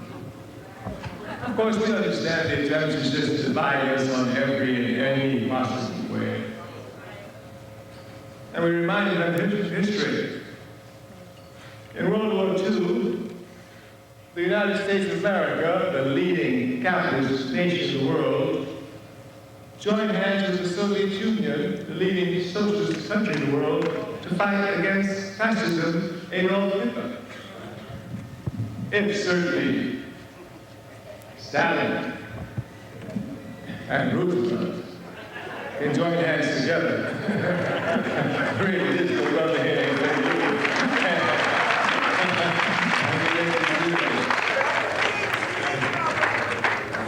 We must have unity in our community. Our party, the All-African People's Revolutionary Party, since the 1970s, have issued calls calling for a united front among all our organizations. We are deeply touched by your love, the overwhelming love which has been given to us. But those of us who work in state know that this love is normal. Once you work for the people, they do anything for you. Especially when they're poor. They're so easy to be fooled. I mean, you tell anything and they believe you. So we know that people will always have for you. This room, once put together, right now, at this present time, is a very powerful room. You have individuals in this room that once their individual powers are put together, when added, will surpass its quantitative value tremendously. We have a responsibility to ensure this unity. There's nothing worse in life than having worked for a principle and before death, seeing that principle crumble and you do absolutely nothing about it. In order for life to have any meaning at all, that which you work for when you are alive must continue after you're dead. Otherwise, your life has no purpose at all.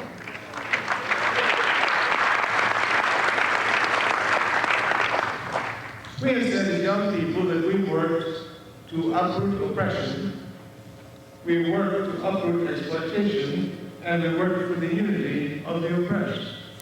That was our principle. This principle will continue, even if we betray it. We must never get confused. A system is never condemned simply because the adherents do not live up to the principles. That's right, that's right. These adherents may take the principles into the ground, but the principles continue. That's right. Judas betrayed Christianity, but Christianity is alive and well today, even though Judas is in the mud. The principles of freedom and justice will continue, even if every brother and sister who work for state betray those principles.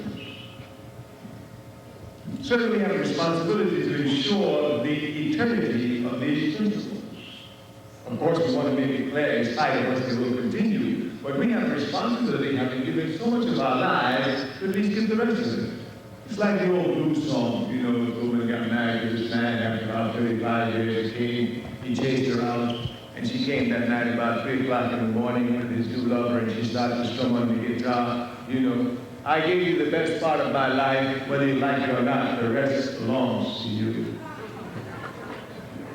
If we gave the best part of our lives to the people, whether we like it or not, the rest should belong to them. I'm deeply moved to see Minister Louis Farrakhan here. I know the brother is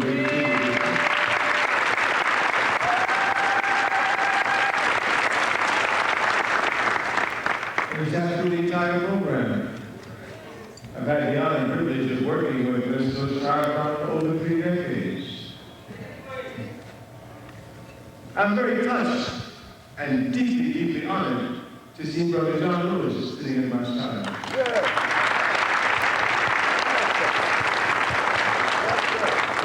We say we want unity, and unity must be structured.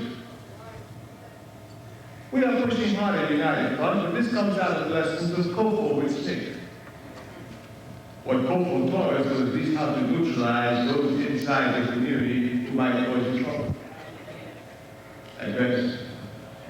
We must have this unity today in our community. Our people are crying out for it. This meeting represents, whether you're aware of it or not, this urge to this unity. After being first struck with cancer when leaving the hospital, our first trip was to Washington, D.C. Still man. Our program was the same, but the mayor, we want you to use all your efforts to help get the United Front together. There's Minister Louis Farrakhan sitting right behind him. In 1980, our party went to him with the same program. Mr. Louis Farrakhan, we need it at the United Front. Our party is capable of doing it. We'll do anything together, but we must have it. We don't understand what the problems are. Hamas sits down with Al-Fatah inside the PLO. Nobody says anything. That's right, that's right. The religious parties in those areas where some call fascist parties sit down together. Nobody says anything. But if Farrakhan sits down with Julian Bond in the same room, the entire place cracks and explodes. It's because they do not want our unity.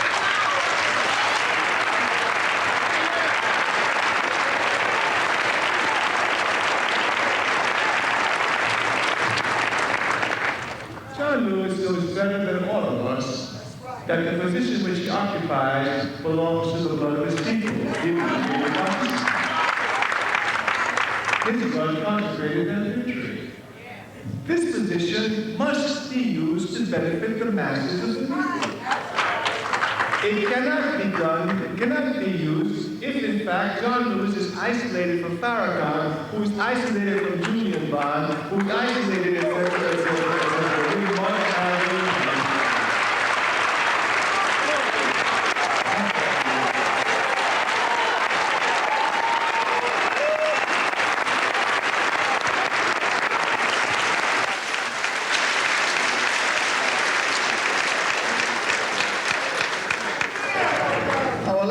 Consecrated to this.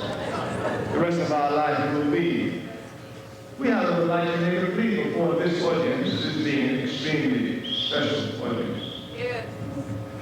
It's such a plea that you take and understand the responsibility we have of forming united fronts, especially now. This system is in crisis. It is in economic crisis. It is in political crisis. Above all, it is a moral crisis.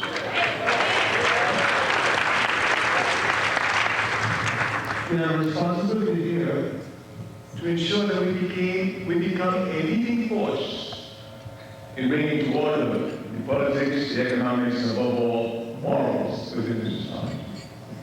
This can only be done from a unified base. Our life is continuing. We do not know how much longer we'll stay here, but that's no problem to us. Any of us is think we live this long and live beyond our time anyway. This is a long day on. So that you come to us, as long as we're here, we shall hold fast the gospel power. That there is no question. What we'd like to take is to take your responsibility. Congressman John Lewis, I'd like to call you next week with what the program was of the needy community. That's right. We want to have our people sitting down, we have every other group sit down on a monthly basis. If they do nothing to come together and say, what's happening, brother, everything's cool,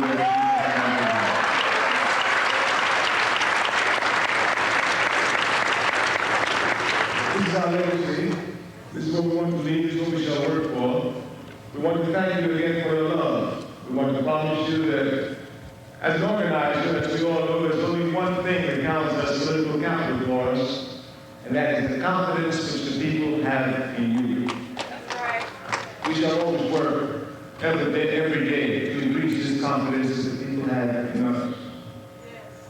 We shall increase this confidence by being ever faithful to the cause of the people. We promise you as long as we live, we shall carry ourselves with integrity and with dignity. But we want you to know that you have a responsibility.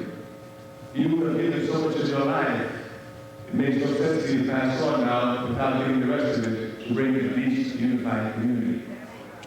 We are but one step away from it. If you look at this dais today, you will see a dais and the families keep coming together over and over again. As John Lewis himself mentioned, we see each other in campaigns in Atlanta, in Alabama, in Georgia, in Maryland, everywhere, all of us. And we come together, this group would come together spontaneously and turn these southern towns upside down. That's right. That's right. This was done spontaneously. We must go from spontaneity to organization. That's right. This meeting must not be so spontaneous where we come together with all this power and then it evaporates once we walk out of the door. The people in this room, if they were structured together, I promise you, not only will we run Washington, D.C., we will solve the problem of Washington, D.C., and give an example to the rest of the city. Carrying out the responsibility upon your shoulders. But it's responsibility you chose. That's right. Like it's easy to deny the town. Once you choose the responsibility, you have to live it. You, like the rest of us, are passing on to see the legacy. John, you have a legacy to leave. As we said, we want the legacy to help fight in the community. We are certain that Marion, you, and John were serious with Julia found our occupied relations to the NAACP, we can sit down together and organize and put together United Front organizers. When I say organize, I don't want you to think I'm speaking right, I didn't know it. I was so stressed, I was by organizers. Mary mentions that on February 4th, 1964, students sat down arrested. By the end of February, thousands were. By the end of that semester, hundreds of thousands would be. Our movement spreads like wildfire.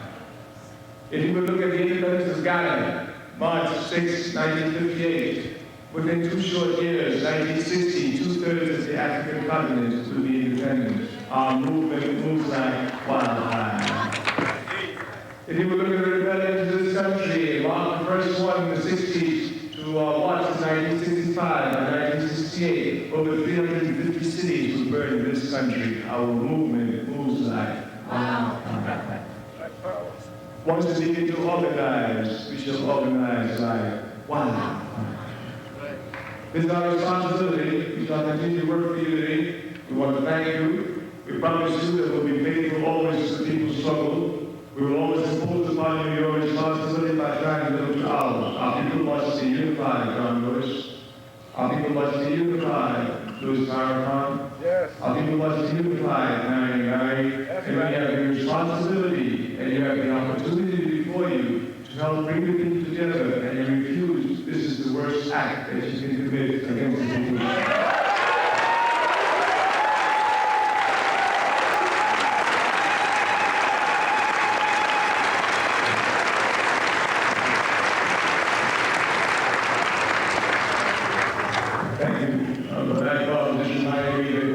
March 6, 1957, and 1958, in this meeting of